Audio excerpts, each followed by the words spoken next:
ሰላም ተመልካቾቻችን በዛሬ ፕሮግራማችን ትልቅ እንግዳ ጋብዤላችኋለሁ። ክብርት ናርዶስ በቀለ ቶማስ ቺፍ ኤግዜኪቲቭ ኦፊሰር የአፍሪካ ዩኒየን ዲቨሎፕመንት ኤጀንሲ ናቸው። በዚህ ኃላፊነታቸው በአፍሪካ እድገት ስትራቴጂክ አጀንዳ ፕሮጀክት 2063 ይመራሉ። በተጨማሪም ከ200 በላይ የሚሆኑ በተለያየ ዘርፍ የተሰማሩ ኤክስፐርቶችን እንደዚሁም ደግሞ 50 ትልልቅ በአፍሪካ ውስጥ የእድገትን ለውጥ የሚያመጡ ፕሮግራሞችን ይመራሉ። ክብርት ናርዶስ ከ40 ዓመት በላይ በተባበሩት መንግስታት ጋቨርንመንት ኤጀንሲስ እንደዚሁም ፕራይቬት ሴክተር ውስጥ የብዙ ዓመት ልምድ ያካበቱ ትልቅ ሰው ናቸው። በዚህ ኃላፊነት ላይ ያሉ ትልልቅ የተለያዩ እውቅናን ያገኙባቸው ሽልማቶችን ተሸልመዋል። ከዚህ ውስጥ አንደኛውን ለመጥቀስ በ2015 አፍሪካን ዩኒየን DAF Women of Excellent Award የሚባለውን ተቀብለዋል። ግሩፕ ኦፍ አፍሪካን ኤሚነንት ዊመን የሚባለው ድርጅት በሜምበርነት ለብዙ ዓመት ቆይተዋል።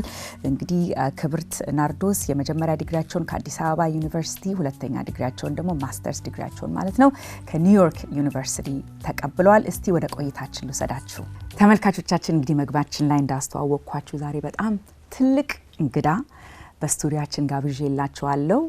ክብርት ወይዘሮ ናርዶስ በቀለ ቶማስ እንግዲህ ለስንት ጊዜ ነው ይሄንን ኢንተርቪው እንግዲህ ኮኦርዲኔት ለማድረግ ሙከራ አድርገን ነበረ።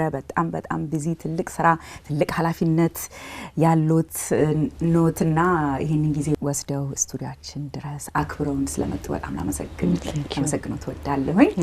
እንግዲህ በትልቅ ስብሰባ ነው ዋሽንግተን ዲሲ ያሉት እና ለኛ ጊዜውን ፈቃደኛ ሆኖ ስለሰጡ በጣም አሪፍ አመሰግናለሁ። እስቲ ወደ ኋላ ልመልስ። እንግዲህ አንድ ሰው እዚህ ቦታ ላይ ሲደርስ በብዙ ነገር አልፎ ከቤተሰቡ ጀምሮ እዚህ ብቃት ላይ ለመድረስ ብዙ ዋጋ ተከፍሎ ነው አይደለ የሚደረሰው። በቀላል የሚገኝ ነገር አይደለም። አመጣጦ ከትልቅ ቤተሰብ 14 ወንድምና እህት ካለበት ቤት ወላጅ እናትና አባቶ የስራን ትልቅነት የቤተሰብን ፍቅር ከናንተም በላይ ብዙ ሰዎችን እየረዱ እየደገፉ ያሳደጉ ቤተሰቦች ከዛ ነው የመጡትና እስቲ ትንሽ እንተዋወቅ። የፋሚሊ ዳይናሚኩ እንዴት ነበረ? አስተዳደግ ጊዜ I'm going to take you back ማለት ነው። እንግዲህ እንዴት ነበረ? Thank you so much. እንግዲህ 14 ልጆች ነበርን። 10 ከእናትና ከአባታችን አንድ አባትና እናት ነው። 4 ግን አብረውን ያደጉ ልጆች ናቸው እና አንድ ሆነን 14ታችንንም እናትና አባቴ በጣም በትምህርት የሚያምኑ ትልቅ ሰዎች ነበሩ። ከጊዜያቸው በላይ ነበሩ። they were modern, they were ፋን አለ፣ ቤት መሳቅ መጫወት ቀልድ አለ። እናትና አባቴ በጣም በፍቅር የተሳሰሩ ነበሩ። አባቴ ካለ እናቴ ምንም ነገር ማድረግ አይችልም። እናቴ ደግሞ ልክ ቴክስቡክ ሊደር ናት።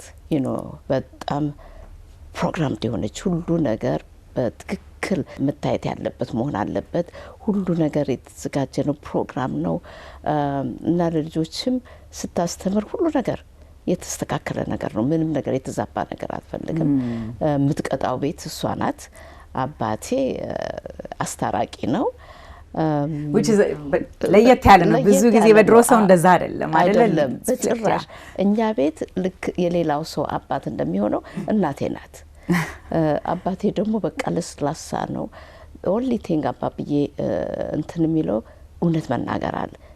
ውሸት ከተናገረን የዛን ጊዜ ነው በቃ የሚናደደው እንጂ በጭራሽ ንዴት የሚባል ነገር አያውቅም። እናቴ አስተዳዳሪ ናት። ቤቱን በሙሉ የምታስተዳድር ናት።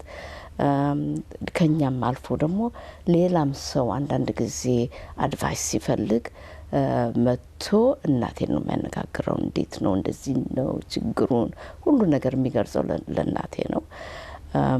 እናቴ በቃ በጣም ትልቅ ሰው ነበረች። ትልቅ ሰው ለትልቅም ለትንሽም።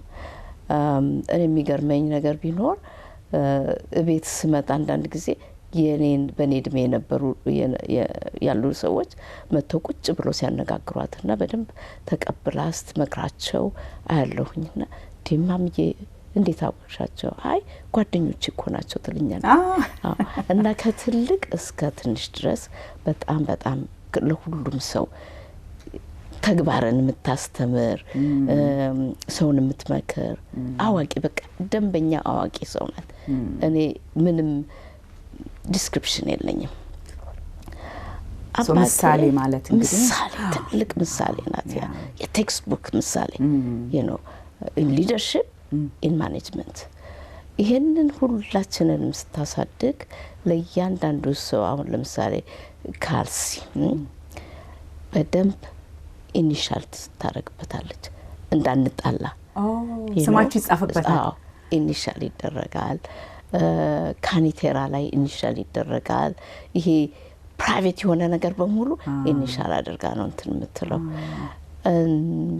አንዳንድ ጊዜ ሰኞ እንሰለፍና በነጭ ፎጣ አንገታችን ይታያል። እንዳናሰድባት ጸጉራችን ይታያል። በጣም ዲሲፕሊናሪ ናት። ኢን ዘ ሚን ታይም ደግሞ ሰው ተወዳለች እና እኛ ቤት ሁልጊዜ ግብዣ ነው። እንግዳ ተቀባይ ናት። በጣም ግብዣ ነው። በቃ ሰው ተወዳለች። እሁድ ቅዳሜና እሁድ ደግሞ ሺ ፕሮግራምስ ኤቭሪቲንግ። በዛን ጊዜ እናትና አባቴ ሙቪ ያዩ ነበር ወጥተው ሙቪ ቲያትር ይሄዳሉ። ዴት ናይት ነበረ ማለት ነው። እናንተ ይሄን ታውቃላችሁ ታያላችሁ። እና በጣም አሁን ሳስባቸው እንዴት ብለው እንደዛ እንደሆኑ ሊገባኝ አይችልም። አያቱም በጣም እንግዲህ ሳይ 120 የልጅ የነበራቸው ሰው ቁጥሩን ራሱን የሳስበው ገርመኛል። እንዴት አድርገው ነው ማየማይ መሆኑን እንዴት ያውቃሉ? ስንት ልጅ ቢወልዱ ነው 120? and you were the youngest? No, I'm among the young ones. ከልጆቹ ከ120 ውስጥ ከልጆቹ among the youngest. እና ግን አፈርም ያደርገውት ነበረ በልጅነት ወገን አንቺ ትልቅ ሰው ትሆኛለሽ የሚል ነገርና እሱ ምን አለ? what that affirmation ምን እንዴት ተሰማ? እንዴት ተቀበሉት? እንግዲህ ቤትም ውስጥ የሚገርመው ነገር እኛ ቤት ከ14ቶቹ ልጅ እንደው ትልቅ ሰው ትሆናለች ተብሎ የተገመትኩ አልነበርኩም። ግን አባቴ በጣም ይወደኝ ነበር። በጣም በትምህርቴ ደግሞ ትጉህ ነበርኩኝ። ኮምፒቲቲቭ ነኝ። እንደውም ያለፈው ሳምንት የቲኤምኤስ ልጆች ሲያወሩ አንድ ጊዜ ሁለተኛ ስወጣ አለቀስኩኝ ሙሉን ቀን። ለምን ሁለተኛ ወጣሁኝ እና ከዛ የትምህርት ቤቱ ፕሪንሲፓል ጋኞ ጠርቶ በቃ ምንም አይደለም ስለዚህ ለምን እንደገና ይታይልኝ እና በጣም ኮምፒቲቲቭ ነኝ። ግን እነማምዬ ቤት ውስጥ ይሄንን እንትን አይደግፉም። ይሄ አንዱ ትህትና ለማስተማር ነው። ትህትና ለማስተማር በዛ ላይ ደግሞ ሌላዎቹም ዲስካሬጅድ እንዲሆኑ አይፈልጉም ጭራሽና ሁሉንም ትክክል መሆን አለበት። ትክክል ነው ማየት ያለብሽ ባላለውኝ አንቺ እበልጣለሁ ለምን ትያለሽ የሚል ነገር ነበር። ግን የሊደርሺፕ እንትን ነበረኝ፣ ኳሊቲ ነበረኝ ያን ጊዜ አሁን ሳስበው። እና ያቴ ደግሞ የስ በጣም ብዙ ነን። 6 ልጆች ነበራቸው። እንግዲህ ልጆች በትንንሽ በ13 በ14 ዓመት ተጋብተው ስለነበረ I think my grandmother was 13 when she got married.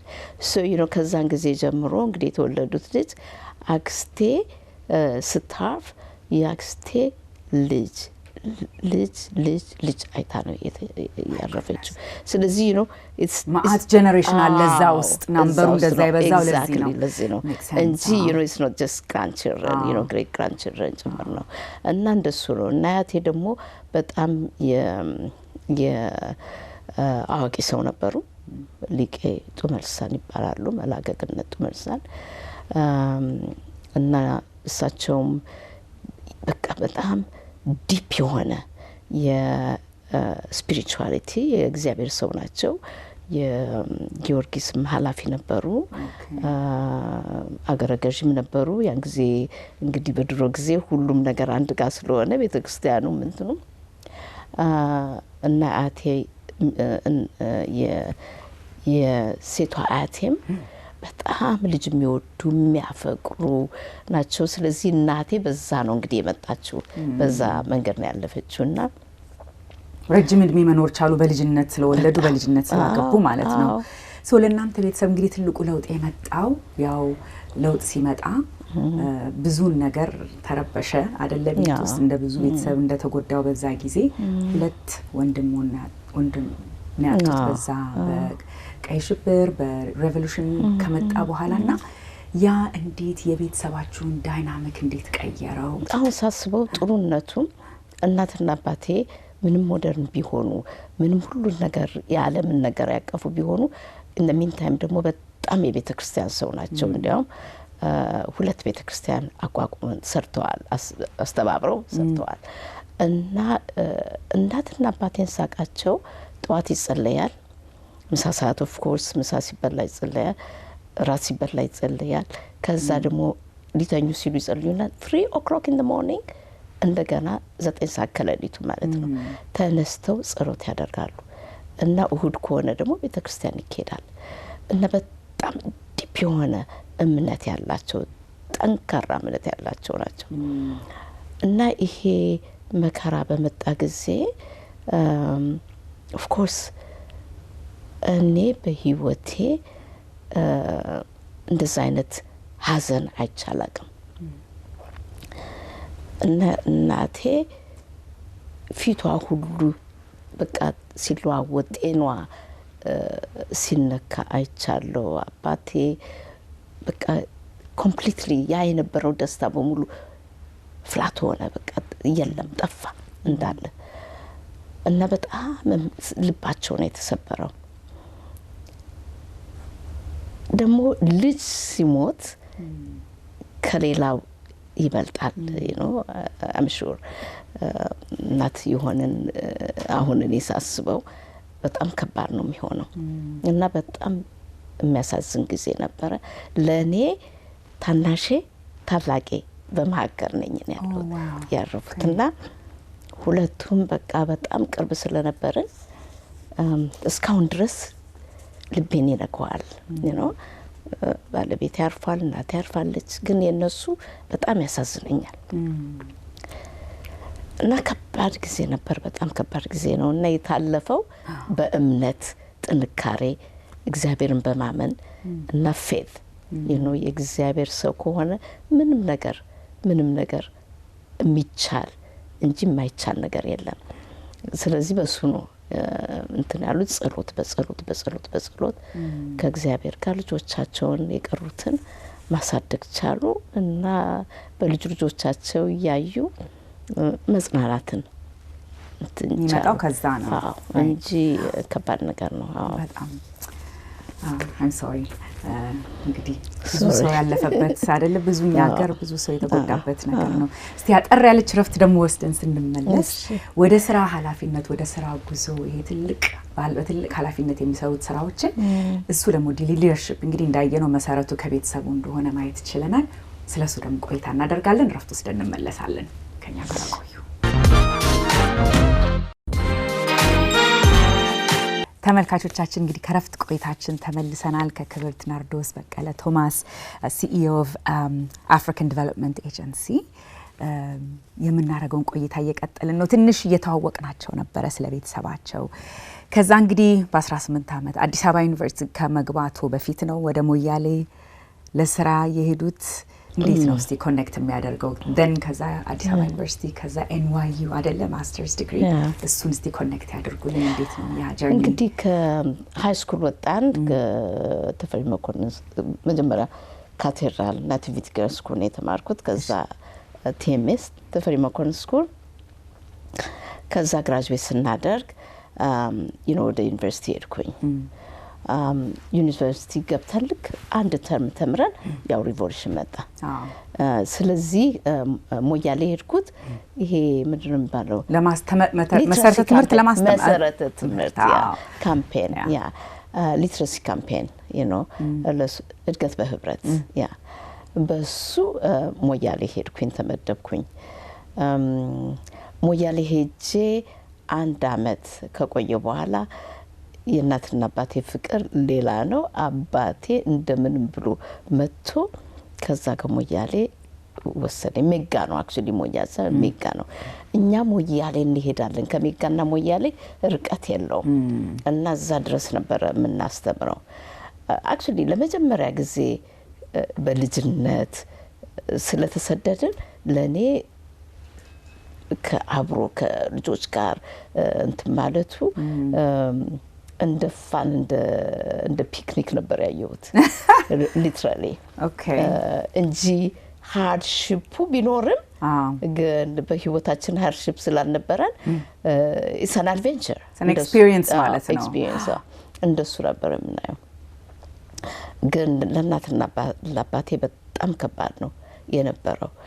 you can imagine 10 ልጅ ኖሮን 14 ልጆች ኖሮ አንድ ልጅ እንደዚህ ሲወጣ እንደዛ መድረበሽ ምን ያህል ፍቅር እንደሆነ how deep ያላቸው ዲቮሽን አሚን ልጆችም ማታዋላ ሁሉ ነገር ተደራረበ። ለዚህ ነው ከዛ በኋላ ነው ኦኬ እና so he came and managed to take me out ከዛ መጣሁኝ። ልክ እንደመጣው UN ስራ አገኘሁኝ። It's just amazing because I just went and actually እዚህ internship ሰራለሁኝ እና አንቺ ብትሄጂ እንግሊዘኛሽ ጥሩ ነው እና ይወዱሻል ተባልኩኝ። ሄድኩኝ።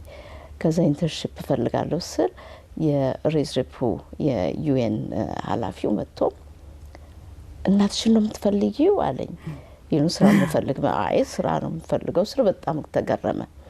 ከዛ በኋላ እንትን እኔ ያለኝ ቢሮ ሄድኩኝ።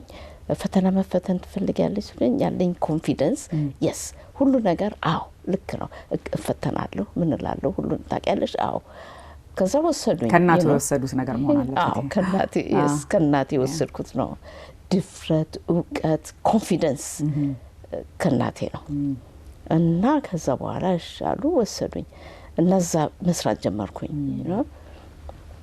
ትዝ የሚለኝ ሴኩሪቲ ኦፊሰር ተባልኩና የአሉትን የኢንተርናሽናል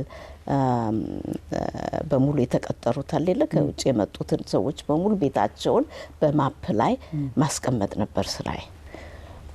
እና እሱን ሰራሁኝ እየሰራሁኝ ያለሁኝ ሌላም ነገር አዲሽናል እንትን ሰጡኝ ሪስፖንሲቢሊቲ። ያንን እየሰራሁኝ ያደኩኝ መጣሁኝ ዩኤን ውስጥ። ከዛ ዩኒቨርሲቲ ተከፈተ። ዩኒቨርሲቲ ገባሁኝ ተመልሼ። እንግዲህ ቀን ሰራለሁኝ ዩኤን የተባበሩት መንግስታት፣ ማታ ደግሞ ይሄድና ኖ የማታ ነበርኩም የቀን ተማሪ ነበርኩኝ። ማታ ይሄድና ከጓደኞቼ የተማሩትን ወስድና አጥንቼ ምን ብዬ ሆምወርክ ካለ ሆምወርክን ለነሱ ሰጥና ከዛ በኋላ ጠዋት ስራ ሄዳለሁኝ።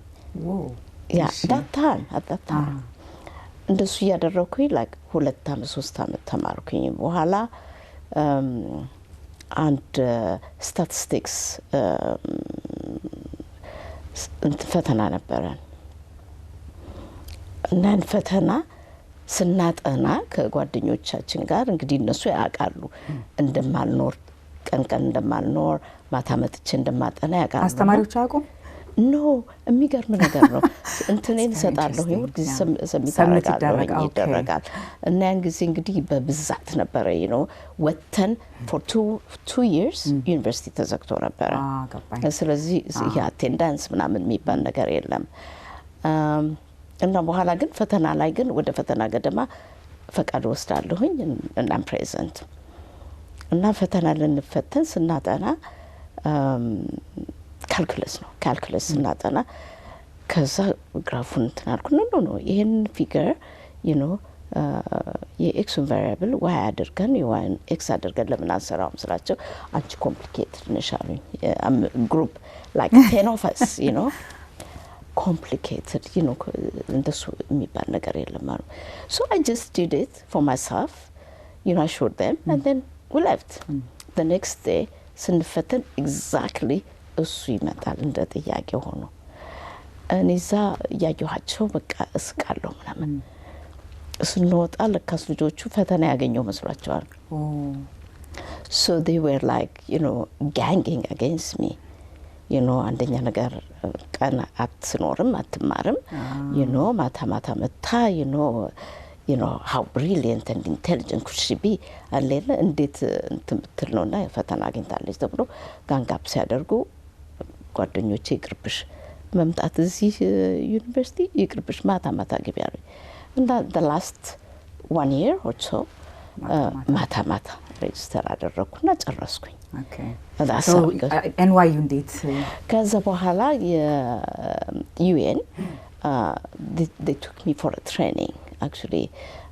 One of my አለቃዬ በጣም ይወደኝ ነበር በጣም የሚያከብረኝ እስካሁንም ድረስ በጣም ቅርብ ነን እና እሱ ምን አለ ኖ ናርዶስ ለትሬኒንግ ብለን እንወሰድሻሉ ያን ጊዜ መውጣት በጣም ችግር በነበረበት ጊዜ ነውና በትሬኒንግ ሂጅና እዛ ስራ አለ እዛ ስራ ጀምሪ ተባልኩኝ እና እንደሱ ነው የመጣሁት እና NYUም ስገባ UN እየሰራሁኝ ማታ ማታ ነው የተማርኩት። So it took me 2 years to get my masters. It was hard because እዛ አዲስ አበባ የነበርን ጊዜ ኮምፒውተር የሚባል የለም። እዚህ ስመጣ ሁሉ ነገር ኮምፒውተር ነው የትልቁ ኮምፒውተር ፓንች የሚደረግ እና ካልኩለስ ኢኮኖሜትሪክስ እኔ በጣም ማትማቲካል ነኝ እና በጣም ወዳለሁ እኔ የማውቀው ገጽ በገጽ እየሰራሁኝ ሞዴል እዚህ መጣ ፓንች ማድረግ እና ከብዶ የነበረ ግን I succeeded. በቃ that's how I got to the NYU. So የመጀመሪያው ኢንተርናሽናል ፖስት ኢንዲያ ነበረ። so እንዴት እንግዲህ ናቪጌት ለማድረግ ቻሉ ያን ጊዜ ቀላል ነገር አይደለም ከአፍሪካ ነው የመጡት ባክግራውንዱ ለየት ያለ ነው ሞስት UN በዛ ጊዜ የሚሰሩ የነበሩት እንደርሱ አይነት ባክግራውንድ ያላቸው ሰዎች አልነበሩም። እስቲ ከሚያስታውሱት ከዛን ጊዜ ምንድን ነበረ ቻሌንጅ የነበረው ትልቁ ነገር ምንድን ነበረ የመጀመሪያው ኢንተርናሽናል ፖስት ላይ? እንግዲህ ዋናው ዓላማዬ ስመጣ መማርና መማር የራሴ ፍላጎት ፓሽኔ ስለነበረ ነው ግን ዓላማዬ ወንድሞቼንና እህቶቼን ከዛ ማውጣት ነበረ ምክንያቱም በነበረው ችግር እና ስለዚህ ሁለቱን ትንንሾቹን እህቴንና ወንድሜን አመጣሁኝ ከዛ ደግሞ ሁለቱ ወንድሞቼ ደግሞ ሱዳን ነበሩ እነሱንም አመጣሁኝ ያ ነበር ፎከስ ለኔ እና ለዚህም ነው ቀጥታ ትምህርት ቤት ያልገባሁት መስራት ነበረብኝና እነሱ መርዳት ነበረብኝ እና ወደ ህንድ ከመመለሴ በፊት ሁለት ጊዜ አለቆቼ ሌላ ሀገር ሄጄ እንድሰራ ኢንተርናሽናል ሆኜ ፈልገው ነበርና ግን መሄድ አልፈለኩም ለምን ወንድሞቼ መምጣት አለባቸው እና እኔ እዚህ እስካለሁ ድረስ ነው ኒውዮርክ እስካለሁ ድረስ ነው ማምጣት የምችለው እና እነሱ በመጡ ጊዜ ሬዲ ሆንኩኝ የነበረው ፖዚሽን ህንድ ነበረ ህንድ ተሰደድኩኝ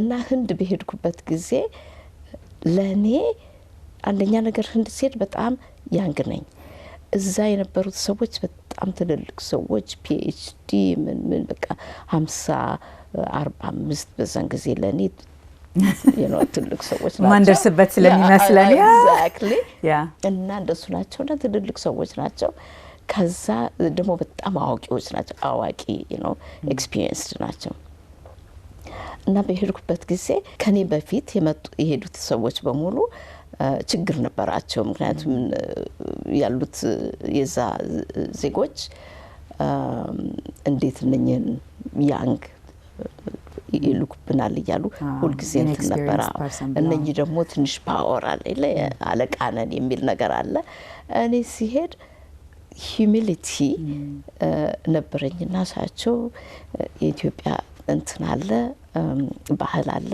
እጅነሳለሁኝ ለሁሉም እድሜያቸው ከፍ ስላለ አከብራቸዋለሁ እናንተ ናችሁ የምታውቁት ጭራሽ የሚፈረም ነገር ሲኖር በቃ ራሳችሁ ስማችሁን ከጽፋችሁ ሪስፖንሲቢሊቲውን ከወሰዳችሁ መፈረም ትችላላችሁ አልኳቸው ተደርጎ የማይታወቅ ነገር ስለዚህ ህንዶቹ በሙሉ አቀፉኝ በቃ ካለኔ ማንም ሰው የለም አርብ ዕለት ፈቃድ ወስድና አርብ ቅዳሜ እሁድ እኔ ቱሪዝም እነሱ ይሰራሉ ከዛ ሰኞ ስመጣ ሁሉ ነገር ተሰርቶ ይጠብቀኛል መፈረም ብቻ ነው በጣም ስለሚወዱኝ ምንም ነገር በቢሮ ውስጥ ምንም ነገር ክፉ ነገር እንዲታይ አይፈልጉም ሁሉ ነገር ካቨር ያደርጉ ነበር ስለዚህ የነበረኝ እንትን በሂዩሚሊቲ አሸነፍኩት እና በጣም one of the most performance እንትን የዛን አመት ሁለቱንም አመት እዛ በነበርኩበት ጊዜ የህንድ ኤግዚኪዩሽን አንደኛ ነበረ በዩኤንዲፒ መሰረት እና ሰው ገረሙ እንዴ ሌሎቹ ሁሉ ሲሄዱ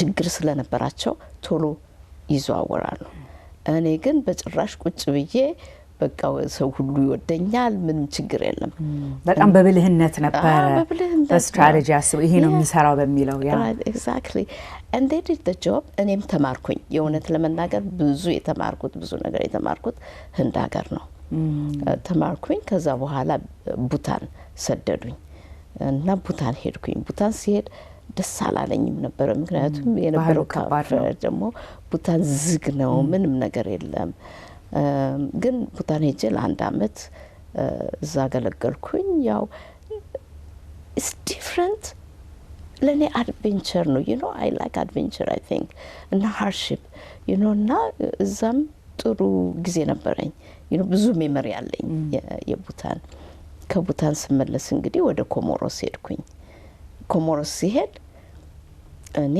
አንግሎፎን ነኝ የተባበሩት መንግስታት somehow ናርዶስ ባይሊንጓል ናት ፈረንሳይኛም ትችላለች የሚል ነገር እኔ ጃኬት እንዳገኙት ሰደዱኝ ዛኔ ሃይ ስኩል ይሄ ትንንሽ ቤዚክስ ነበር ማቀው ፈረንሳይ እዛ ሲሄድ እኔ ደግሞ ለኔ እንት መስሎኛል እንደ ሞሪሸስ ባይሊንጓል ሁሉም እንግሊዘኛና ፈረንሳይ መስሎ ተቀበልኩኝ ሲሄድ አንድ እንግሊዘኛ የሚባል ፈረንሳይኛ ብቻ ነው አለቃዬ ኬቪን መግራት እንዴት መጣሽ አለኝ እኔ ምን አውቃለሁ ለምን ተሰደዱኝ አልኩት ስለው ከዛ እንግዚ ሴልፎን የለም ምን የለ ኬብል አደረገ እንደዚህ ነው ሲላቸው በቃ ትማር ልጅ ናት ትማራሉ ከባድ ነበር ግን በሁለት አመት ውስጥ ፈረንሳይን መነጋገር ብቻ ሳይሆን መጻፍ ችዬ ጨረስኩኝ ማለት so whatever it takes የሚለው ሜንታሊቲ ማለት ነው exactly በኋላ ወደ እንግሊዝ አገር ሊሰዱኝ ሲሉ አልፈልግም አልኩኝ ፈረንሳይ አገር ሄጄ ያለኝን ፈረንሳይኛ ቋንቋ በደንብ ማጠናከር አለብኝ አልኳቸው ከዛ ቤኒን ሄድኩኝ oh wow ያ እና ቤኒን ሄድኩኝ እርግጥም ቤኒን በጣም ረዳኝ you know ኮንሶሊዴት አደረኩኝ የቤኒን ኤክስፒሪየንስ በጣም ፋሲኔቲንግ ነበረ ያን ጊዜ ለውጥ ነበረ የቤኒን ፕሬዚደንት ኬሬኩ ወርዶ ወደ ዴሞክራቲክ እንትን የሚሄዱበት ጊዜ ነበረ ፕሬዚደንት ሶግሎ ከዚህ ወርልድ ባንክ ነበረ ከዛ መጥቶ ትራንዚሽኑን ገቨርንመንት የሚወስድሱ ነበረ የስትራክቸራል አጀስትመንት ፕሮግራም ጊዜ ነበረ በነበረኝ ፓሽን ለዴቨሎፕመንት የስትራክቸራል አጀስትመንት ፕሮግራምን መቋም ጀመርኩኝ እና እነሱ ኤጁኬሽን ሄልት ጤና ትምህርት የሚባለውን ነገር መቀነስ አለባችሁ ባጀት ብለው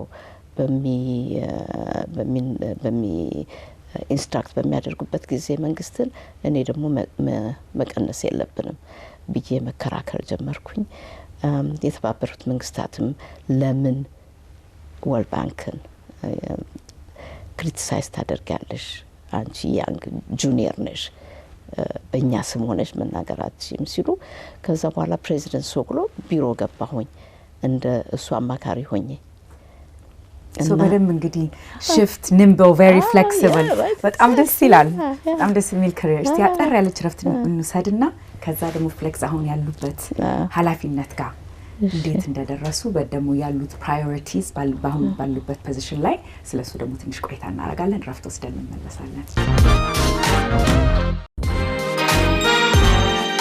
ተመልካቾቻችን እንግዲህ ከረፍት ቆይታችን ተመልሰናል። እንግዲህ በኔን ብዙ ጥሩ ነገሮች ሀፕን አደረጉ ግን በዛው ልክም ደግሞ ፈታኝም ጊዜ ነበር አይደለ?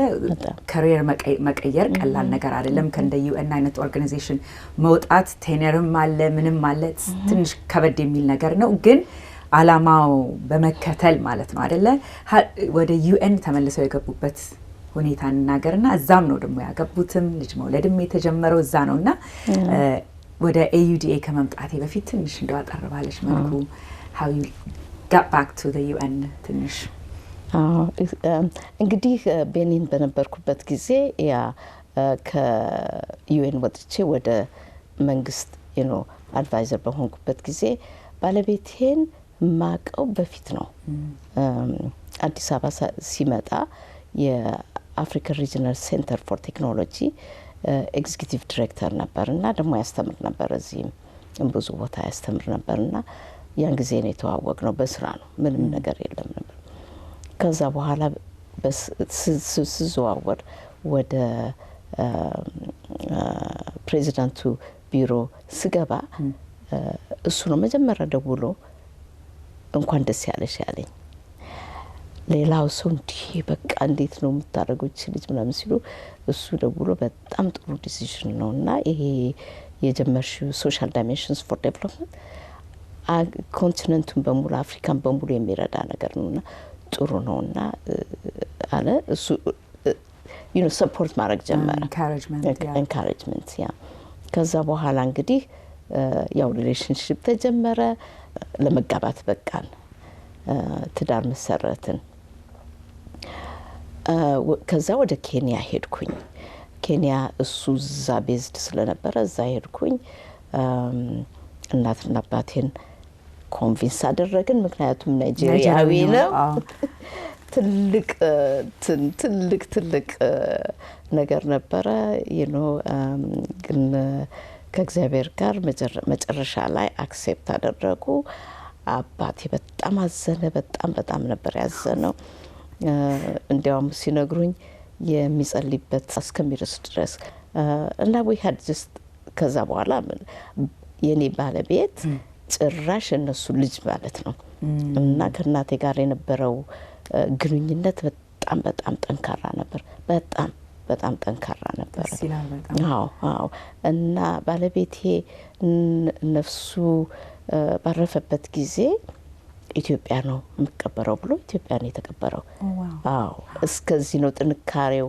አንደኛ የፍቅራችንን ያለንን የፍቅር 3 ልጆች ከበፊት ባለቤቱ ነው ግን በጣም ጠንካራ ሪሌሽንሺፕ ነበረ እና ጥሩ ከቤተሰቦችም ጋር በጣም ይዋደዳል። በጣም ያከብራል እናትና አባቴን ያቃል። እኔ ምን ያህል እናትና አባቴን እንደምወድ ቤተሰቦቼን እንደምወድ ስለማያውቅ በዛ ምንም ነገር ኮምፕሮማይዝ ነገር እንደሌለ ያቃል። ስለዚህ አንድ ሆነን ኖርን እና ኬንያ እንግዲህ በነበርኩበት ጊዜ ለ9 ወር ኮንሰልታንሲ ነበር የምሰራው ከዩኒዶና ዩኒዶ and ከአይሎ ጋር እና የኬንያን ኤምፕሎይመንት ፖሊሲ እና ኢንዱስትሪያላይዜሽን ፖሊሲ የሰራው ያን ጊዜ እኔ ነበርኩኝ በሞይ ጊዜ። በኋላ ግን ማዳም ኤለን ሰርሊፍ ጆንሰን ከባለቤቴ ጋር ቅርብ ነበሩ። ቤታችን ስትመጣ እንዴ ለምንድን ነው የወጣሽው? እንፈልግሻለን እኮ አለች። ከዛ በኋላ አይ ጉዳዩን ስነግራት በተመልሰሽ መግባት አለብሽ አለች እና ዩጋንዳ ሄድኩኝ። ዩጋንዳ ሲሄድ ፕሪንሲፓል ቴክኒካል አድቫይዘር ሆኜ ፕሬዚዳንቱንና የፕላኒንግ ሚኒስትሩን ለመርዳት የፕራይቬት ሴክተር ፕሮሞት ለማድረግ ነው። እንግዲህ እዛ ሀገር ያን ጊዜ ልክ ከጦርነቱ በኋላ ምን ነገር ህንዶቹም ተሰደዋል in 1972 እና ንቅናቄ የለም የኮሜርስ ቢዝነስ ንቅናቄ ስላልነበረ እሱን ለማጠንከር እንዳጠነከረላቸው ነበር የሄድኩት። እዛ ሄጄ እንግዲህ 12 ፖሊሲስ ፔፐር ሰራሁኝ ስትራቴጂስ ለእያንዳንዱ ሴክተር ፕራይቬት ሴክተር ፕሮሞሽን ሴንተር የሚባለውን አቋቋምኩኝ። የፕራይቬት ኤንተርፕራይዝ ኔትወርኮችን በሙሉ የአፍሪካን ያቋቋምኩ እኔ ነኝ እና ትልቅ ስራ ነው የተሰራው እዛ። ቪሌጅ ባንክስ ለእያንዳንዱ ፕሮሞሽን በእያንዳንዱ ዲስትሪክት ፕሮሞሽን ሴንተር የቢዝነስን የሚያነቃቃ ይሄ ኢንተርፕረነርሺፕ ትሬኒንግ አሁን የምንለው ሁሉን ነገር የሚይዝ ዋን ስቶፕ ሾፕ አቋቋምን እና ቪሌጅ ባንክስ አሁን ይሄ ቪሌጅ ባንክስ ትልቅ ሆኖ የሴቪንግስ ኤንድ ክሬዲትስ ባንክ ተብሎ በሰሜን ጋለው በዩጋንዳ በኩል ኮምፒቲቲቭ ከመሆኑ የተነሳ እነ ስታንዳርድ ቻርተርን በሙሉ አዘግቷል እና በቃ አገሩ በሙሉ አሁን የሚተዳደረው በዛ ነው።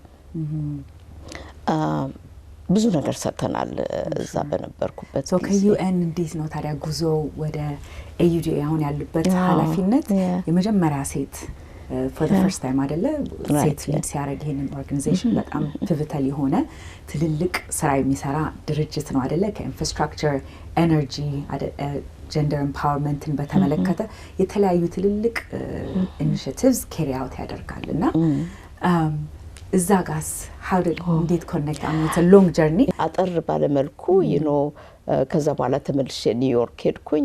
አፍሪካን በሙሉ የአፍሪካ በሙሉ ፕራይቬት ሴክተር ፖሊሲ አድቫይዘር ነበርኩኝ። ከዛ ቀጥዬ እንግዲህ እንደገና ተመልሼ ወደ ኬንያ መጣሁኝ። ከኬንያ በኋላ ቤኒን ዩኤን ሬዚደንት ኮኦርዲኔተር ሆኜ ሄድኩኝ። እንግዲህ ወደ ቤኒን የሄድኩበት ምክንያት ፕሬዚዳንቱ አብረን አድቫይዘር ነበርን በፕሬዚደንት ሶግሎ ጊዜ እሷ ካልሆነች አይሆንም ብሎ ሄድኩኝና እዛ ሬዚደንት ኮኦርዲኔተር ሆንኩኝ። ከዛ በኋላ ኬንያ ደግሞ ፕሬዚደንት ኬንያታ ኡሁሩ ኬንያታ በፊት ስለሚያገኝ መምጣት አለባት እና እሷ ናት ዩኤን ሬዚደንት ኮኦርዲኔተር የምትሆነው አለ። ተመልሼ መጣሁኝ። ያን ጊዜ መምጣትም አልፈለኩም ነበር አክቹሊ ተመልሶ ምክንያቱም 3 ጊዜ መስራቴ ነው እንግዲህ መጀመሪያ። ከዛ እንደገና ተመልሼ የዩኤንዲፒ ኃላፊ ሆኜ እንደገና ደግሞ የዩኤን ሬዚደንት ኮኦርዲኔተር በሙሉ ኮኦርዲኔት አድርጌ የዩኤንን ኤጀንሲስ እንግዲህ በሚሄድበት ቦታ በሙሉ ቴክኒካሊ አለቃም ብሆን እኔ በጣም እንትን ነኝ ቴክኒካል ነኝ። አሁን ችግሬም እሱ ነው እና ይሄ ሁሉ አኪሙሌትድ ኖሌጅ በጣም ብዙ ነበር እና ከዛ አሁን ደቡብ አፍሪካ ተመለስኩኝ። ደቡብ አፍሪካ ሄድኩኝ ሬዚደንት ኮኦርዲኔተር ሆኜ። እንግዲህ ሁሉ ስዞር ያለው ኖሌጅ በጣም ብዙ ነው እና ኤክስፒሪየንስ እዛ ሆኜ ብዙ ማቃቸው ፕሬዚዳንቶች ማዳም ዙማ፣ ፕሬዚደንት ኡሁሩ፣ ፕሬዚደንት ካጋሜ በሙሉ ሰፖርት አደረጉኝ ይሄንን ስራ እንድወስድ። ምክንያቱም እነሱ የፈለጉት ቴክኒካሊ ኤኪፕድ የሆነና ኤክስፒሪየንስድ የሆነ ሰው ይሄንን የልማት ፕሮግራም የአፍሪካን ልማት ፕሮግራም ማነቃነቅ የሚችል ሰው መኖር አለበትና ጠንካራ ደግሞ ሰው መኖር አለበት የሚል ነበር። ኮንሰንሰስ ቢልድ ያደረገ ስትራቴጂክ ፓርትነርስ እየመጡ በዛ ላይ ደግሞ ሊትራሊ አፍሪካን በሙሉ ዋን ዌይ ኦር ዘ አዘርስ የሰራሁበት ስፔስ ነው በዴቨሎፕመንት።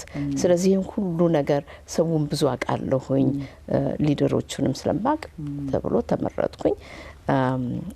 እግዚአብሔር ይመስገን it was a consensus. Of course competency ሌዲ ሆነ እንትኖች ነበሩ ፕሮሰስ ነበሩ ግን አሴምብሊው በሙሉ 55ቱም ፕሬዚዳንቶች ናቸው በሙሉ የመረጡት እኔን መረጡኝ። እንግዲህ ይሄንን ፖዚሽን ያስኩኝ ኢትዮጵያም ሄጄ መንገር ነበረብኝና እንደዚህ አይነት ፖዚሽን አፕላይ አድርጌያለሁ ብዬ ግን አልነገርኩም ነበር። ግን ደግነቱ they were so appreciative of the fact እኔ ጥሩ ኮንሰንሰስ ያለው ምርጫ ስለነበረ ለኢትዮጵያም ኩራት ነው ብለው ስላሰቡ በደስታ ነው የተቀበሉት እና እዚህ ቦታ ደረስኩኝ። አሁን እንግዲህ ይሄ ትልቅ ስራ ነው የእውነት ኢንፍራስትራክቸር፣ ኤነርጂ። አፍሪካ የማይፈልገው ነገር ምን አለ? ጤና፣ ትምህርት ሁሉ ነገር የሚያስፈልገን ነው። በዛ ላይ ደግሞ እንግዲህ ያለው የክላይሜት ክራይሲስ አለ፣ የናቹራል ክራይሲስ አለ፣ ሂውመን ክራይሲስ አለ። ፒስ ስታቢሊቲ የጎደለው አገር ነው። ይህን ሁሉ ያጠናቀቀ ሁሉን ነገር የሚመልስ ፕሮግራሞች ማሰናዳት አለብን ብለን የተነሳ ነው። እንግዲህ የአፍሪካ አንዱ ጥሩ ነገር ስትራቴጂ ማውጣት ቀላል ነው ለአፍሪካ። እንስራለን፣ ኤግዚኪዩሽን ዜሮ እና ችግር አለን። አሁን ቪዥን 2063 ራዕይ ነው የሚባለው የአፍሪካ ራዕይ የ2063 የሌለ ነገር የለም። እንዲያውም እኛ ዩኤን የነበርኩ ጊዜ ይሄንን ዶክመንት ይዘን በሱ ነው ኤስዲጂስ 2030 እንትን ያልነው፣ ግን ኢምፕሊሜንቴሽን ኢዝ ላኪንግ። ሶ አሁን ችግራችን ምንድን ነው? እንዴት ነው የአፍሪካን መንግስት በሙሉ ኢምፕሊመንት የሚያደርገው ይሄንን ፕሮግራም? ይሄ ፕሮግራም ኢምፕሊመንትድ ከሆነ አፍሪካ ሚዛን የለም፣ ምንም ሚዛን የለው። በጣም የሚያድግ ሀገር ነው። ሁሉ ነገር ያለው አፍሪካ ነው። ምንም ነገር የሌለን ነገር የለም በአፍሪካ ውጭ። ለማደግ የሚያስፈልገን ነገር በሙሉ እዛው ነው ያለው እና ይሄንን ኮኦርዲኔት ማድረግ ነው እንግዲህ የኛ ስራ። ኮኦርዲኔሽን ነው። ሁልጊዜ የምለው እኔ ምንድን ነው ይሄ የልማት ድርጅት ሁሉን ነገር መስራት አይችልም። ብዙ የሚሰሩ አሉ በአገር ውስጥ፣ በሪጅን ውስጥ፣ በኮንቲነንት ውስጥ። እነኚህ እንዴት ነው አንድ ጋር ሰብስበን ፕራዮሪቲ ያለው ስራ ላይ አውለን ሁሉም ኮኦርዲኔትድ በሆነ መንገድ እንዲሰራ የምናደርገው እና አይተን ደግሞ አንዳንድ ጊዜ በመሀከሉ የሌለ ነገር ሲኖር የጎደለው መሙላት እንዴት ነው የምንችለው? ይሄ ኦቶሪቲ አለን እና ኮንቪኒንግ ፓወርም አለን። ለዚህ ነው እና አሁን የ2063 እንግዲህ 2013 ነበረ ቪዥን 2063 10 ዓመት አሴስ ማድረግ አለብን ብዬ ተነሳው። ልክ እና አሴስ እናደርገው የተሰራው 36% ብቻ ነው። የቀረው ምንም ነገር ሪፖርት ማድረግ አልቻልንም። 2-3 ነገሮች የምናየው አለ ጉድለት ስትራክቸራል የሆነ። የመጀመሪያው ፕሮግራሙ በሙሉ ኮስትድ አልነበረም።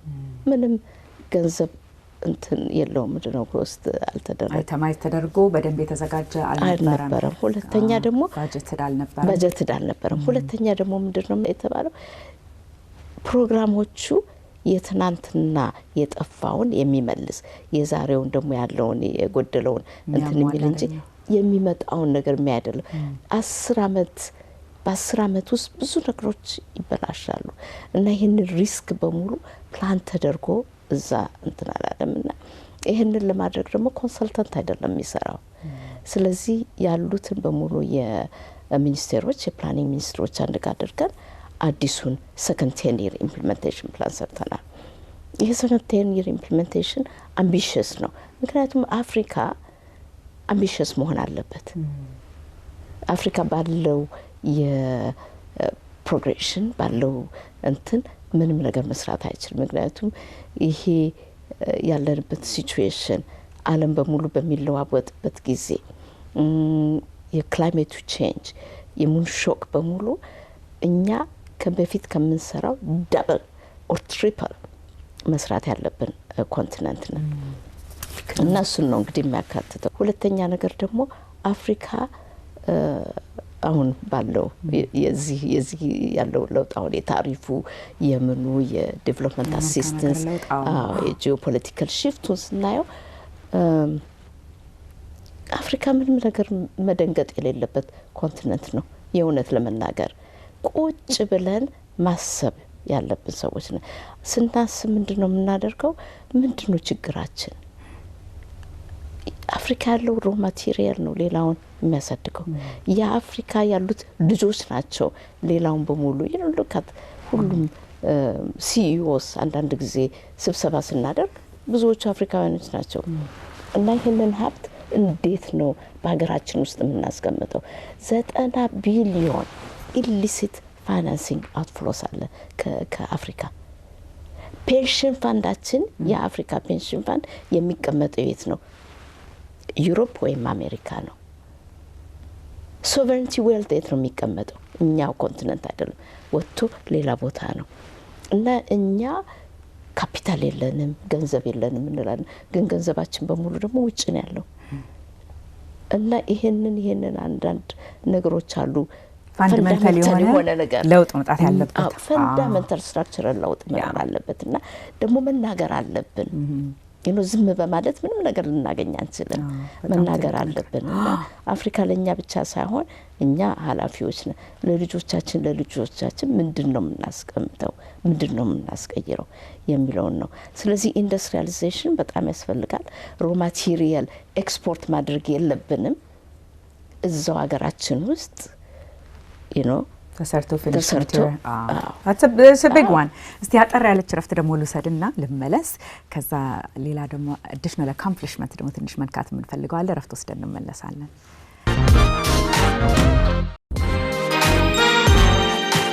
ተመልካቾቻችን እንግዲህ ከረፍት ቆይታችን ተመልሰናል። ቅድም እንግዲህ ፖይንቱን ለመቀጠል ትንሽ ያህል obviously አፍሪካ በብዙ መንገድ ለሚቀጥሉት ቪዥኑን እንግዲህ for the next 10 years set ተደርጓል። 10 years ከዛ በኋላ መተን ስንመለስ looking back እነዚህ ነገሮች I hope I could see በእነዚህ ነገሮች ባይ ደስ ይለኛል የሚባለውን ትንሽ አድሬስ እናርግና ሌላ ደግሞ እንግዲህ the proudest moment ሌላ የሚባለው አፍሪካን በG20 permanent member አይደለ ቀጣይ መንበር ለመሆን ብዙ ስራ ተሰርቷልና እዛ ላይ ትልቅ ስራ በርሶን በኩል የተሰራ አለና one of your proudest moments ሲባል ሰምቼ አውቃለሁኝ። ስለዛም ደግሞ ለሱ ለምን why important እንደሆነ አንድ ላይ እሺ። እንግዲህ ለአፍሪካ ዋናው ነገር እንዳልኩት ይሄ ሮ ማቴሪያል ከምን መስደድ ቀርቶ ያን ሮ ማቴሪያል ፊኒሽድ ፕሮዳክት እዛው አገር እና ኢንዱስትሪያላይዜሽን ማስፋፋት ነው። በጣም ትልቅ ነገር ነው። ምክንያቱም ያ ኢንዱስትሪያላይዜሽን ዝም ብሎ ብቻ ለግሮት ሳይሆን ኢንክሉሲቭ ግሮት የሚያመጣ እሱ ነው።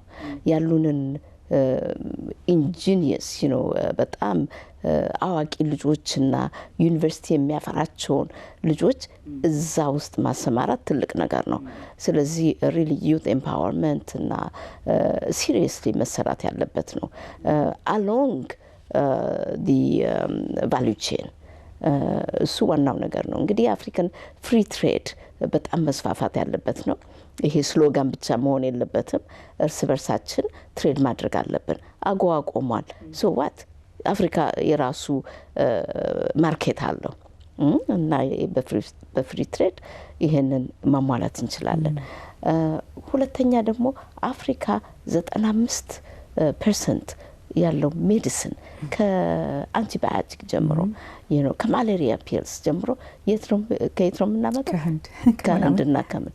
ስለዚህ እነኝህን 25 ፕሮዳክትስ ኦልሬዲ አይደንቲፋይ አድርገናል። ይህንን 25 ፕሮዳክትስ ማኒፋክቸር ማድረግ አለብን። ይሄ ትልቁ ዓላማዬ ነው። ዋነኛው ሶ በኢንዱስትሪያላይዜሽን ውስጥ ሁለት ኤሪያ ፎከስ የምናደርገው ማለት ነው አግሪካልቸር እና ፋርማሲቲካል ነው የአሁኑ 2 ዓመት። ሶስተኛ ካለ ኢንፍራስትራክቸር ምንም ነገር ማድረግ አንችልም እና የአፍሪካ ኢንፍራስትራክቸር ፕሮግራም የሚላለ ትልቅ ፕሮግራም አፍሪካን ኮኔክት የሚያደርግ ስለዚህ እርስ በርሳችን ትሬድ እንድናረግ የሚረዳን እሱ ነው ዋናው ፈንዳሜንታል ነገር ነው ለምንም ነገር። አግሪካልቸር ብንል ኢሪጌሽን ኢዝ ኢንፍራስትራክቸር እና ኢንፍራስትራክቸር ሮድ ትራንስፖርት ብቻ ሳይሆን ሌላውን በሙሉ ዲጂታልንም ጨምረን ነው። ሶስተኛ ኤነርጂ ነው። ኤነርጂ አፍሪካ ለማደግ እና ኢንዲፔንደንት ለመሆን ራሱን እንዲችል 1200 ጊጋዋት ኤሌክትሪሲቲ ፓወር ያስፈልገዋል። አሁን ያለው 237 ነው። long way to go ያ ስለዚህ ግን ደግነቱ አሁን ሚልከን ኢንስቲትዩት ያለን ፕሮግራም ፕሬዘንት በማደርግበት ጊዜ በጣም የገረማቸው ነገር የኛ ዓላማ አንድ ሲንግል ኤሌክትሪሲቲ ማርኬት ለማቋቋም ነው ቤዝድ ኦን ሪጂናል ፓወር ፖርስ ኦኬ እና ይሄንን ሪጅናል ፓወር ፖዝ ኦልሬዲ ስትሬንግትን እያደረግን ነው። ሳድክ ፎር ኤግዛምፕል የደቡብ አፍሪካ ያሉት ሀገሮች አላቸው ማርኬት አላቸው እንትን አላቸው they can trade electricity and power ኢስት አፍሪካም እየመጣ ነው ዌስት አፍሪካንም እንትን እንዳለና ዋን ሲንግል ኤሌክትሪሲቲ ፓወር ብናደርግ ለኮንቲኔንቱ ብዙ ገቢ የሚያስገባ ነው 450 ቢሊዮን በየር ኤክስፖርት ማድረግ እንችላለን ትልቅ ነገር ነው አዎ በዛ ላይ ደግሞ ፈንዳሜንታል ነው ለምን አይነት ዴቨሎፕመንት ይሄን ነው ትራንስሚሽን ላይን ድሮ ያው ገቨርንመንት ነበር ፐብሊክ ነበር አሁን ግን ፕራይቬታይዝ ያደረግን ፕራይቬት ሴክተር ትራንስሚሽን ላይን እንዲገባ ያደረግን ነው ስለዚህ ኤነርጂ ኢንፍራስትራክቸር ፋርማሲቲካል and agriculture እነኚህን ነገር እንትን ብንል then ጤና ራሳችን እንችላለን እንዳለፈው ጊዜ እንደ ፓንደሚኩ ጊዜ እንትን አንልም ምግብ ራሳችንን መመገብ እንችላለን የሰው ልጅ ካለ ምግብ ምንም ነገር መኖር አይችልም እንደውም ኤክስፖርት ማድረግ እንችላለን ምክንያቱም 60% የት ነው ያለው መሬት አፍሪካ ሀገር ነው ወደፊት ካለ አፍሪካ ምንም ነገር መሬት ካለ መሬት ምንም ነገር ማድረግ አንችልም ስለዚህ ይሄን ሁሉ ነገር መስራት የምንችለው አንድ ጋር በመሰባሰብና በመነጋገርና ይሄንን እርስ በርስ ውጊያና ጦርነት ትተን የኛ ዲቨሎፕመንት ላይ ፎከስ ብናደርግ ትልቅ ነገር ነው የሚሆነው ይሄንን በመንሰራበት ጊዜ ከ2011 ጀምረን ኔፓድ በነበረበት ጊዜ ይሄ ኦርጋናይዜሽን የጂ20 ፓርቲሲፓንት ነበር እንደ ኦብዘርቨር ሆኖ ከ2011 ጀምሮ ኔፓድ ሁሉ ጊዜ አድቮኬት ያደርጋል አፍሪካ ጠረጴዛ ላይ ቁጭ ብሎ ከጂ20 ጋር መነጋገር አለብን ይሄ ጂ20 ለኛ በጣም ትልቅ ፕላትፎርም ነው የዴቨሎፕመንት ፕላትፎርም ነው የሚል አጀንዳ እናቀርብ ነበር ሁሉ ጊዜ እና ፓርቲሲፔት እናደርጋለን ቴክኒካል ግሩፕ ወርኪንግ እና የአፍሪካን ፖዚሽን በሙሉ በእኛ በኩል ያልፍ ነበር እና እነሱም የዚህን ሜሪት አዩ አፍሪካ አንድነት በተመሰረተ ጊዜ ኤዩ በሆነ ጊዜ ኤዩ ለምን እዛ እንትን አይልም አንድ ሜምበር ለምን አይሆንም G21 now G21 ይሁን ይያለን advocate ያደረግን like 2 years ago ከፕሬዚደንት ካጋሜ ጋር ባሌ ነበርን Indonesia so we were like really voicing that 2023 the same thing and now ተመስገን we have this participation እንግዲህ የአፍሪካ እዛም ሆን ምንድነው ያለንን የመልቲፖላር shift ያሳያል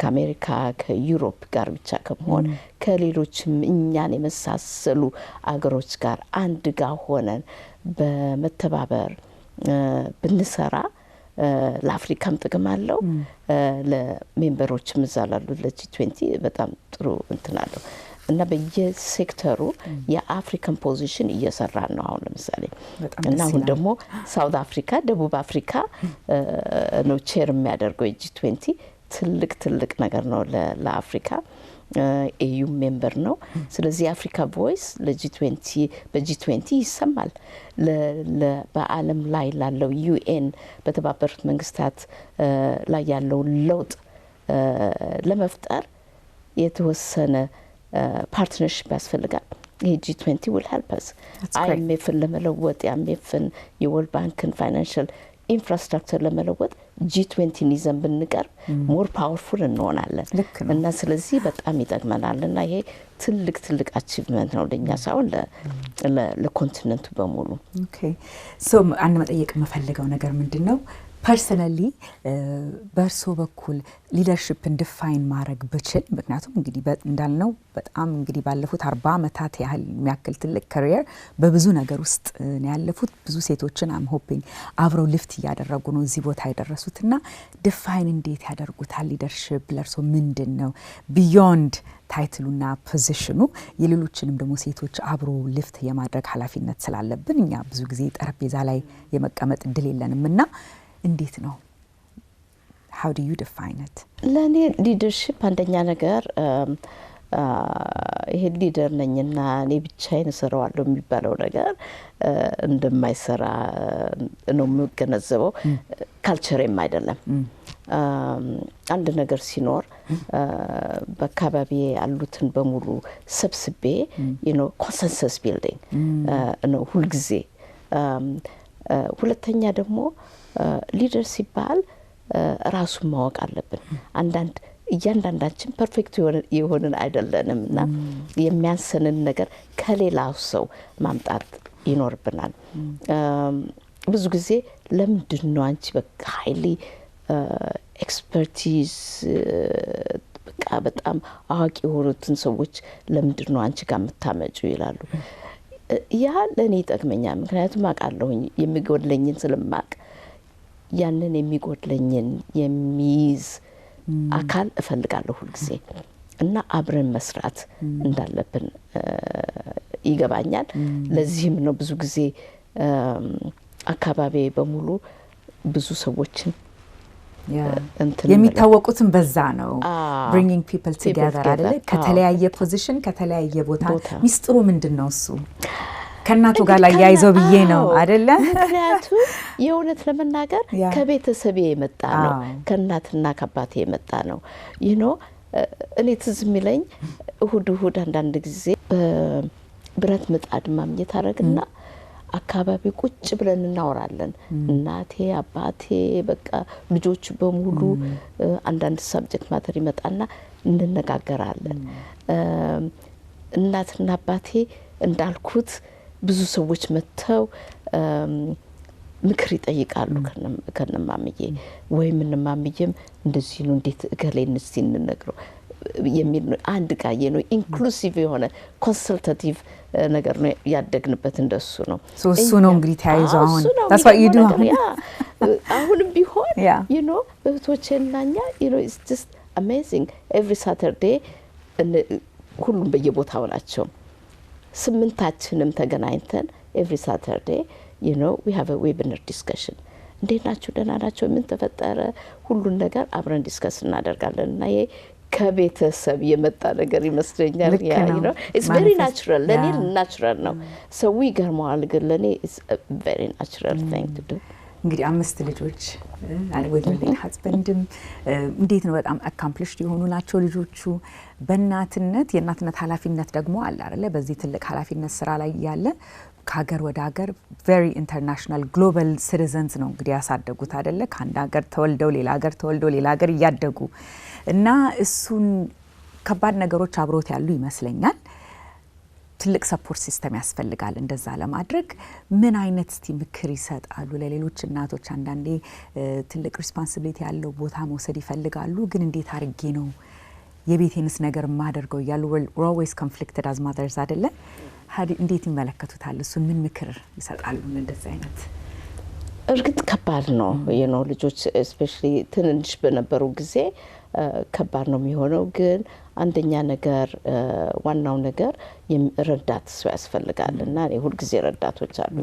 ግን ይሄ ረዳቶቻችን ቤታችን በነበሩበት ጊዜ እንደ ቤተሰብ ነው የምንቆጥራቸው እና አብረው ነው ከልጆቻችን ጋር የሚያድጉትና አንድ የሆነ ስሜት ቢሎንጊንግነስ በመፍጠር ስለዚህ ሁሉም ረዳቶቼ የነበሩ በሙሉ ከኔ ጋር 5 አመት 7 አመት 10 አመት የቆዩ ናቸው እንጂ ይሄ በየጊዜው አለዋወጥም። እንግዲህ ይሄ የእውነት ለመናገር አስተዳደር ያስፈልጋል ሰውን ሪስፔክት ማድረግ በዲግኒቲ እንዲኖሩ ማድረግ ያስፈልጋል። እሱ ነው። ሁለተኛ ባለቤቴ ነው፣ ዋናው ባለቤቴ ነው። ባለቤቴ ለቤተሰቡ ሟች ነበር። ምንም ነገር እኔ ብዙ ሰው እኛን የሚያቀን ሰው ባለቤቴ ሲያርፉ ናርዶስ ምን ትሆናለች ነው ያሉት። ምክንያቱም ጧት ተነስቶ ሁሉ ነገር የሚያሰናዳ እሱ ነው። የሚገርም ሰው ነበር። እሁድ ምግብ የሚሰራ እሱ ነው። እኔ ባልነበርኩበት ጊዜ የሚኖር እሱ ነው። ጭራሽ መጨረሻ ላይ ወደ መጨረሻው ልጆቹ ሰከንደሪ ስኩል ሲገቡ እኔ እንትን ቤት ሪታየር አድርጌ ቤት ሆኜ ልጆቼን እንትን ማለት አለብኝ ብሎ እሱ ነው ያሳደጋቸው ሊትራሊ ያሳደጋቸው ስለዚህ የፓርትነር ሰፖርት በጣም በጣም ኢምፖርታንት ነው ሁለተኛ እኔ አንድ ነገር ካልኩኝ ሌላ ተቋሚ ነገር አይናገርም እንደ ባይስማማ እንኳን ማታ ለብቻችን ሆነን ይሄ ነገር ትክክል አይደለምና እንደዚህ ይለና እንትን አርሟለሁ ወይም እንደዚህ አድርገሽ አርሚ ምናምን እንጂ ይሄ ልጆች ጋር ኮንትራዲክተሪ የሆነ ነገር አንነጋገርም ሶስቱ ትልቅ ፓርት ነው አሚን ቅር ይለኛል ይሄን ስጠይቅ በተለይ ለምን ወንዶች ይሄ ጥያቄ አይጠየቁም ግን እኛ እናቶች ነን የራሳችን ኃላፊነት ስላለብን አንዳንዴ በጣም ራሳችንን ስለምንወቅስ መውቀስ የለብንም ለማለት ነው ለሁላችንም ባዘጋጀነው መንገድ መቀጠል ይቻላል እንዳይፈሩ እንደዚህ አይነት ትልቅ ቦታ ለመድረስ ሳክሪፋይስ ሁሉ ጊዜ አለ ማለት ነው አይደል የመጨረሻ ጥያቄ በጣም ትልቅ አዋርድ አግኝተው ነበር በ2015 Women of Excellence alongside ትልቅ የሚያከብሯቸው ኤለን ጆንሰን ሳሊፍ ከነሱ ጋር ብሮና ያ አዋርድ ለርሶ ምንድን ነበር what did it mean to you ይሄን አዋርድ ሲያገኙ 2015 ለኔ ሁለት ነገር ነው አንደኛ ነገር በጣም I was depressed ምክንያቱም ባሌ የታመመበት ዘመን ነበረ እና የሚያቁኝ ሴቶች በሙሉ በጣም ያዘኑበት ጊዜ ነበር እሱንም እኔንም የሚያቁ ሰዎችና ይሄን ነገር እንትን ሲሉ አንደኛው ነገር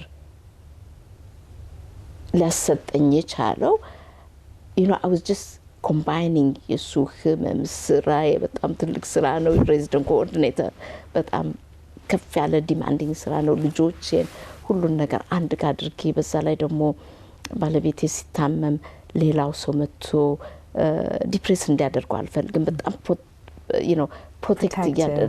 ፕሮቴክቲቭ ነበርኩኝ ሁለተኛ በየሀገሩ እየወሰድኩኝ ምናልባት ለህመሙ እንትን ይሆናል ሬሜዲ ይሆናል የሚባል ነገር በሰማሁበት ቦታ ሙሉ አንድ ቻይና አንድ ጃፓን አንድ ሳውት ኮሪያ አንድ አብረን እየወሰድኩት በመልበት ጊዜ ነበርና የነበሩት ይሄ ያዋርዱን ያሰናዱት ሰዎች በጣም ከሌላው በአገር ላይ ካደረኩት ሌላ በጣም የገረማቸው ይሄን ማኔጅ ማድረግ ነበር ለኔ ትልቁ ነገር ምንድነው ሴት ልጅ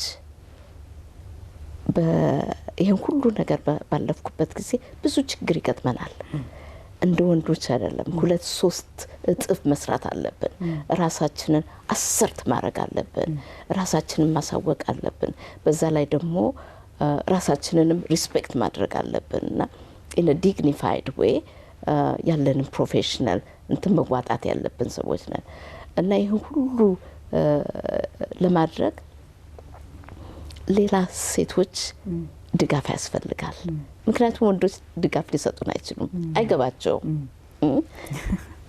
ትሩ ኔትወርክ ያስፈልጋል እናት አለ እህት አለ ከዛ በላይ ደግሞ ወዳጆች ኮሊጎች ሴቶች በሙሉ አንድ ጋር መስራት ይኖርብናል እና ይሄ it was just a sign of solidarity ለኔ to be acknowledged in that way ሁሉ ነገር ችግር በነበረኝ ጊዜ ይሄን ማግኘቴ የዚህ አዋርድ ለኔ በጣም ትልቅ እንትን ነው ክብረት አለው አሁንም ከዛ በኋላ ብዙ አዋርዶች አሉኝ ግን ይሄ ለኔ በጣም ትልቅ ነገር ነው ሚኒንግፉል ነበር ምክንያቱም የመጣው ከልባቸው ነው የሚያቆይ ናቸው አብረውኝ ያደጉ ሰዎች ናቸው አለቆቼ ናቸው እና ደግሞ የመጣው ክሪቲካል ሞመንት ነው ክሪቲካል ሞመንት በመሰባበር በነበረብኝ ጊዜ ነው ያጠነከረኝ ስለዚህ it's just fantastic so ለእህቶችና ለሚሰሙኝ ልጆቼ ሴት ልጆች